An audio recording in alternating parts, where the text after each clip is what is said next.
All right, BC Calc kids. So this first lesson that I'm going to do on parametrics, you were taught in 11 honors, right? So this lesson is optional.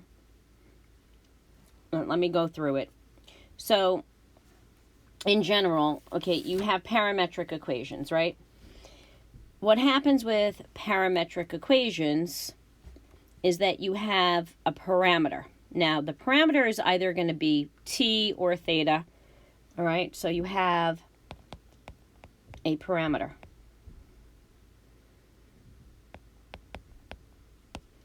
T or theta. We call these parametric equations.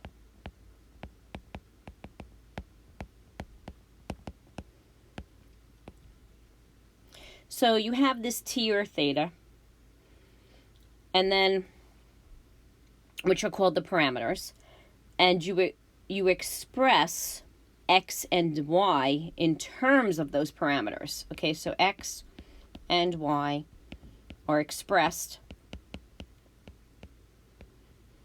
in terms of one of these parameters.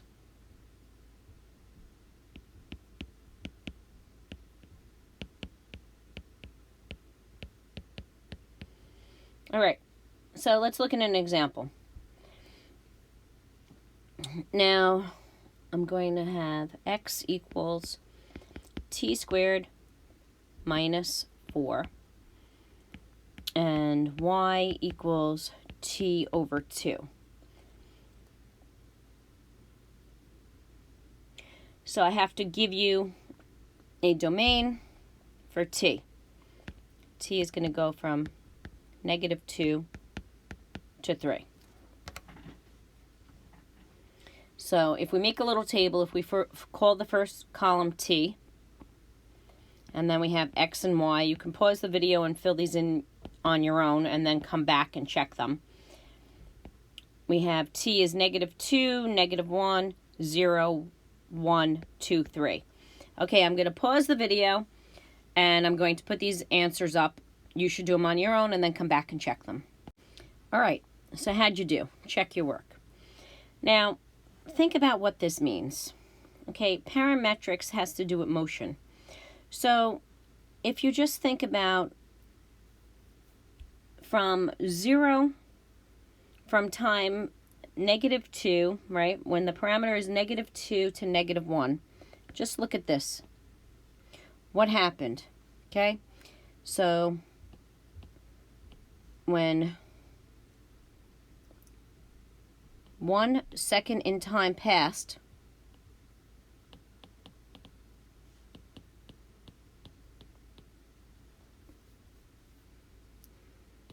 okay, x went left 3 and up half a unit. So it's moving, so the particle is moving faster horizontally than vertically.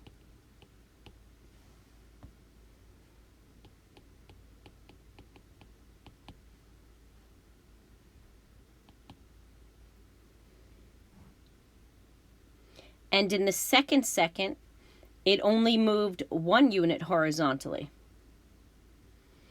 And it was moving up at a constant rate, right? So when the first second in time passed. So when the second in time passed,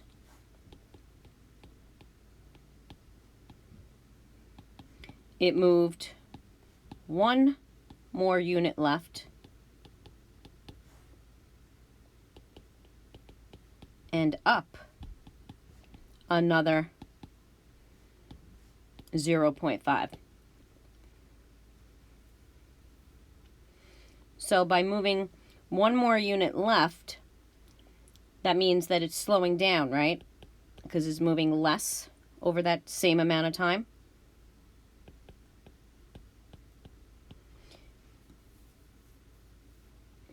All right, so the speed is decreasing. We know that because when it moved up this half, that was a constant. That's a constant rate.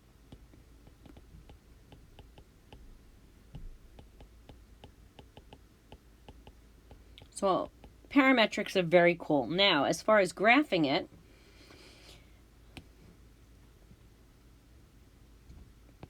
so you start off, you have 0, -1.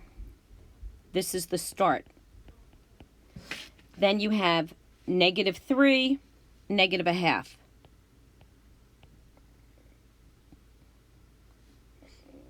Then you have -4, 0. Okay, etc. I'm going to plot the rest of the points, then I want to tell you about this. You should plot them as well and then come back. All right, so what I wanted to tell you is that you look at where the particle's starting, and I'm making these arrows to show you where the particle's going. And you can see that during the last second from 2 to 3, it literally went to the right 5 units, but it still moved up uniformly. So it sped up during that time, as you can see, right? So it slowed down during the second, continued at that speed, and then it sped up again. When you're going from -3, and then it goes to the right. So we also started going to the right. That's something else you can see, right?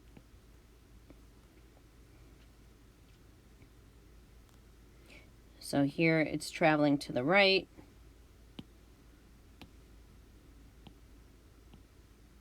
From -4 to -3, it's going to the right. And then you could see that it's speeding up because it's going to the right 3, going to the right 5, right? Right 3, right 5, right 1. Now, I'm sure you eliminated the parameter last year. So let's do that. If we eliminate the parameter, we're going to solve one of the equations, okay, for t. Let's look at y equals t over 2. If I solve for t, I get t equals 2y. Now I'm going to sub 2y into my first equation. X equals t squared minus 4.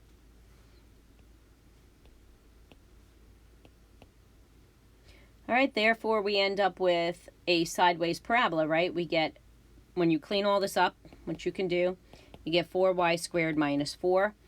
And as you know, this is a sideways parabola. You know that you're going out to -4, just like here. But the thing is, with this parameter, okay, we're only going where t is -2 to 3. So it's a restricted interval. So it's not the entire parabola. There's no arrows on the end here. Now, if you want to graph this on your calculator, you can try it in parametric mode. Make your t min -2, your t max 3. For your t-step is how often to calculate a point on the graph. All right, so make the t-step smaller and it will trace out the curve slower. So t-step, all right, make it very small.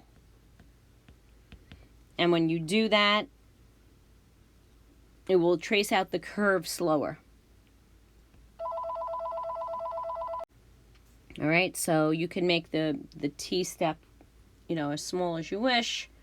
So maybe you want to make it like 0.01 and try it out. All right, let me go on to the next slide. So rectangular equations, that means x and y, show paths, okay? That's all they show. They don't show anything else. So the advantage to parametric equations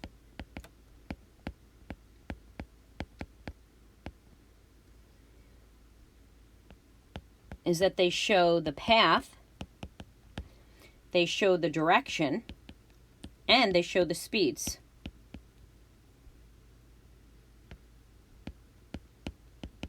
So this is why we use parametric equations, all right? So they're extremely useful.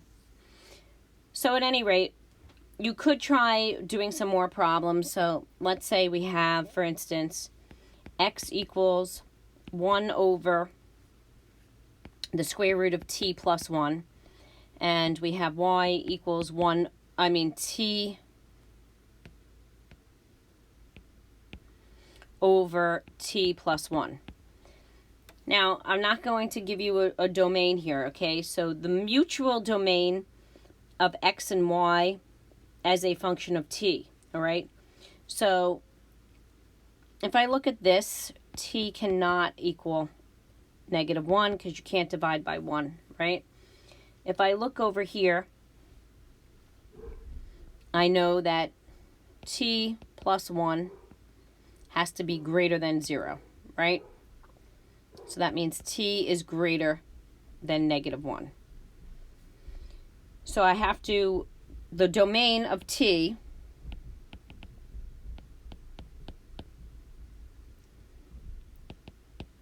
is the mutual domain, in other words, what they have in common, of x and y. So what they have in common is that t must be greater than -1 here. Okay, so I'm going to set up a table. You're going to fill it in, and you're going to try to graph it, okay? So we're going to have t. Remember, we're going to have t is greater than -1. So I'll start at -3/4. Feel free to use a calculator to do this. Then we'll do -1/2. Then we'll do 0. Square roots are sometimes easier to do depending on what you're using, right? So look at the numbers that I picked, and as you substitute them in, you'll see why I picked them. All right, I'm going to pause the video. You're going to substitute these in. Feel free to use a calculator as well, or to do mental math. All right, now in graphing this, I want to talk about limits. So if I look at the function for y, right? If I get the limit of t over t plus 1, as t goes to infinity, I get 1. So this means that y approaches 1. Remember, limits aren't about getting there. Okay, so now this makes sense because when I go to graph it, right?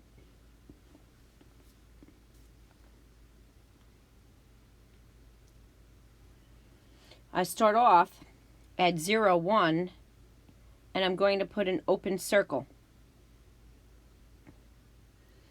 I'm putting that open circle because I'm never going to actually approach 1. Now, let's look at what's happening with x.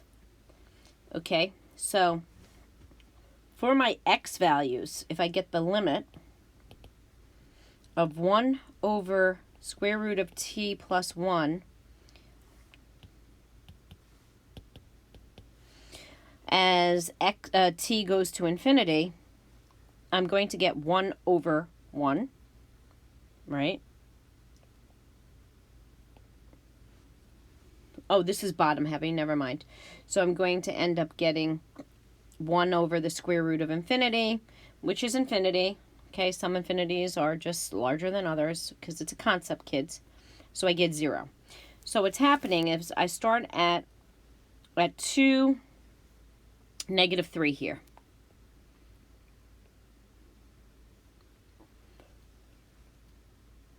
Now, x is anything. We're talking about t is greater than -1. So I just started off at -3/4. Okay, I could have picked a different value. But anyway, so I'm starting at 2, -3. I'm going to plot my other points. You should do the same thing and then come back. All right, I actually didn't bother plotting these last 2. Okay, but you could. You just see that you're going to be getting closer. But at any rate, you can see I have this curve, right? and I'm starting from down below. So where it exactly starts, it's coming in from negative infinity, right? So when you're looking at this, your value for x can be any positive number, and your y value is going to be way low. Okay, so you're coming in from the bottom. Okay, so this is not your start, but this is part of the path.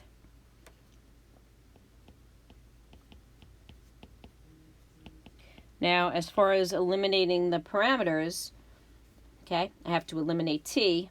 So I have y equals t over t plus 1. So I'm going to cross multiply. So I have y times t plus 1 equals t. I get yt plus y equals t. Let me bring my t's together here. So I get,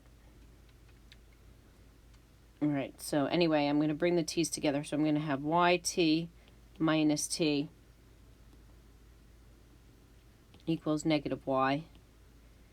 I factor out my t, and I have y minus 1.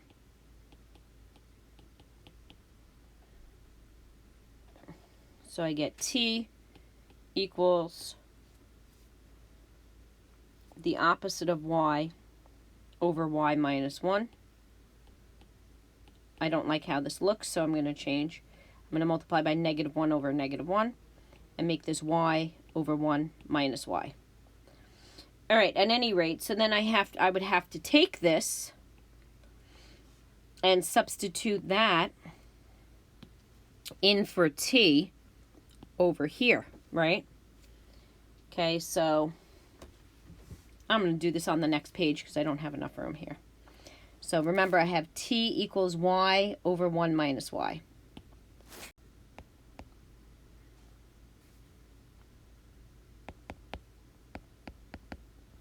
Okay, so remember we have x equals 1 over square root of t plus 1. So I'm going to sub this in. So I end up with x equals 1 over the square root of y over 1 minus y plus 1. So I can square both sides and just say, okay, well, then x squared is 1 over y over 1 minus y plus 1. And when I get a common denominator,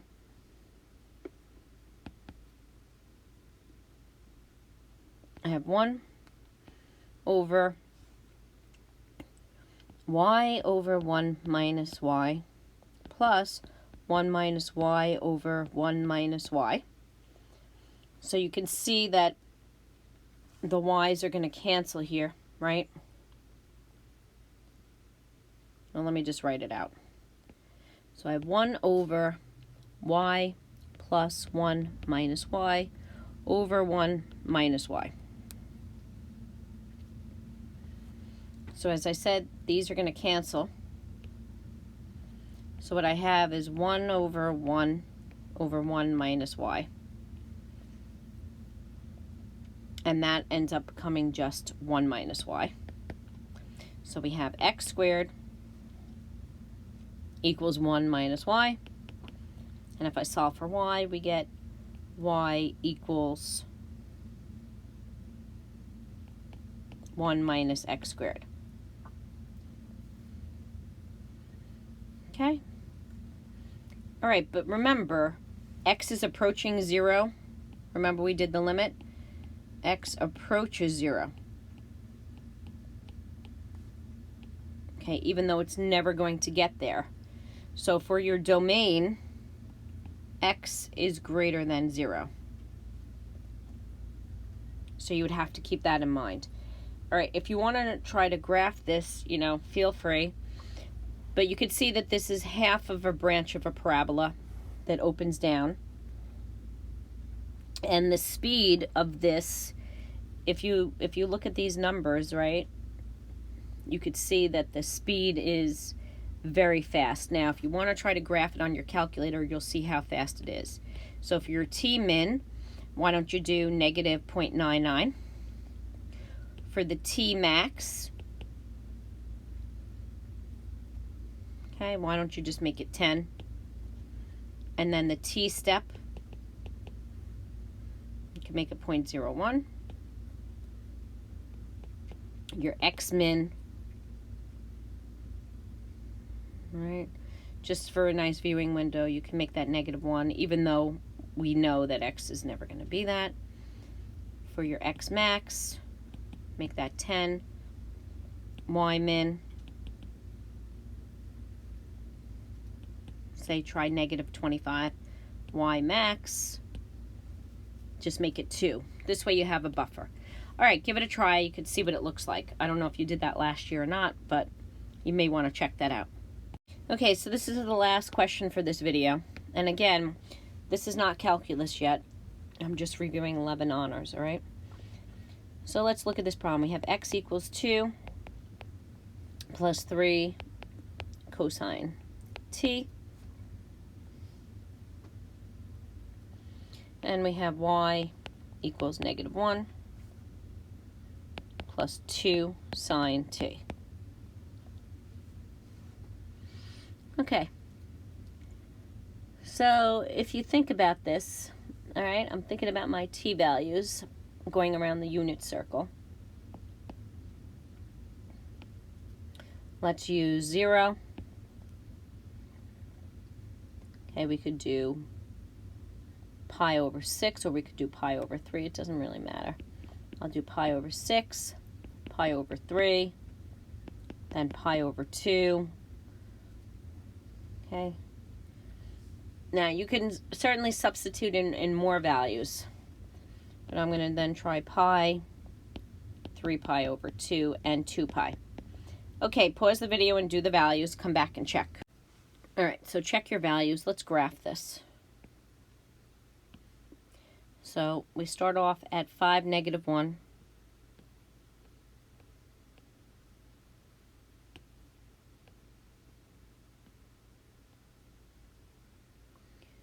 Okay. Then we go to 2, 1 at pi over 2. Okay, right now I'm just plotting the quadrantal angles.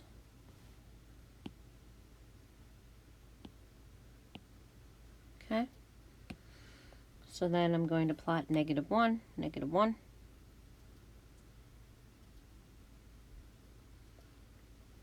2, -3, and then back to 5, -1. Now, if you look at these other values, you could feel free to take a calculator out, okay, but you will see that what is formed, okay, is an ellipse. I'm going to show you that in a second when we eliminate the parameters. Okay, so it started off here, and it's traveling around. Okay, connect those up. I was just doing that to sketch. All right, so at any rate, if I solve for cosine and sine in each of these, right? Oh, by the way, just to point out, you could see that this 3 is the x radius, and you can see that this 2 over here is the y radius. Just an FYI. All right, so let's cancel this out. So if we solve for cosine t, right, we have cosine t is x minus 2, and then we need to divide by 3. If we solve for sine of t, we get y plus 1 equals 2. Now, you already know this Pythagorean identity.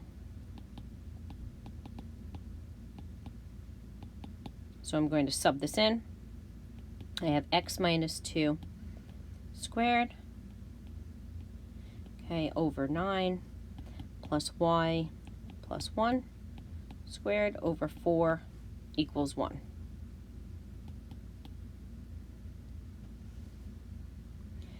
Okay, so when you look at the formula of the ellipse, if you go back and you look this up, look up conic sections, we have this formula, right? And this is going to help you to, you know, recognize your h comma your k, right? So our h is 2, our k is -1. So that's the center of the ellipse. And then you can, if you recall, you can look at the focus. So the focus is, I'd have to go up from this -1. So I have to go from -1 up to 1.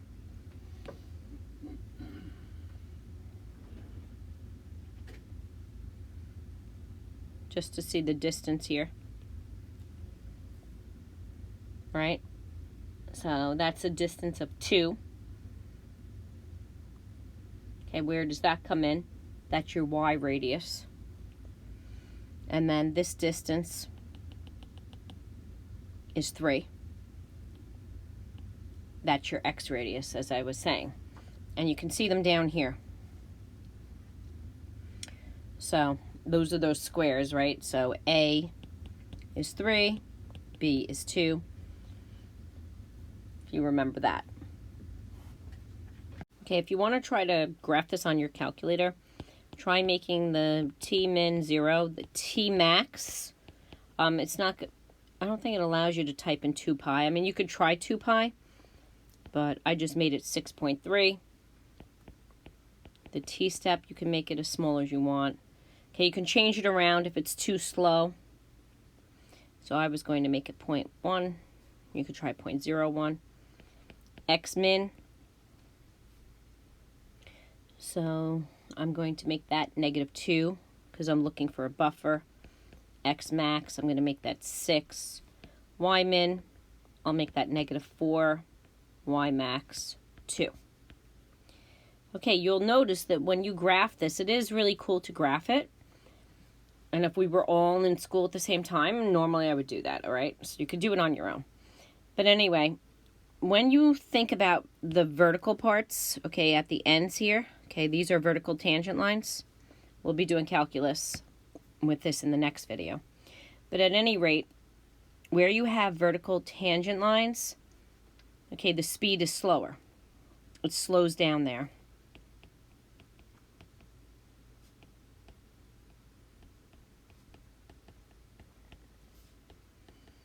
Okay? Because it slows down. All right, there's a law, Kepler's law, that will tell you more about that. And then those of you who have taken physics, you probably heard of the apogee and the perigee.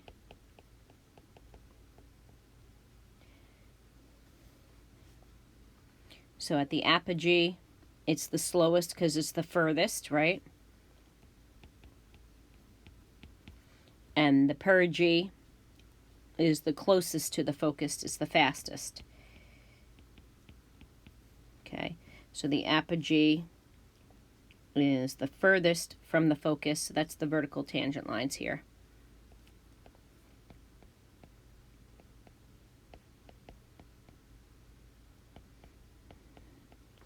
Therefore, slowest, right? And the perigee is when it's closest to the focus. You may have learned about these in earth science, actually.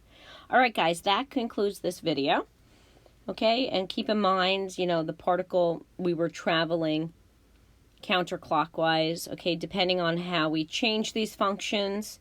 Like, for instance, if you change the x equals 2 plus 3 sine t. You can try this out on your own. And then you make the y equal to -1 plus cosine t plus 2 cosine t. And you could keep playing around with these if you're interested in that, okay? But there's always more that you can do on this topic if it's an area of interest. All right, kids. Thank you. See you in class.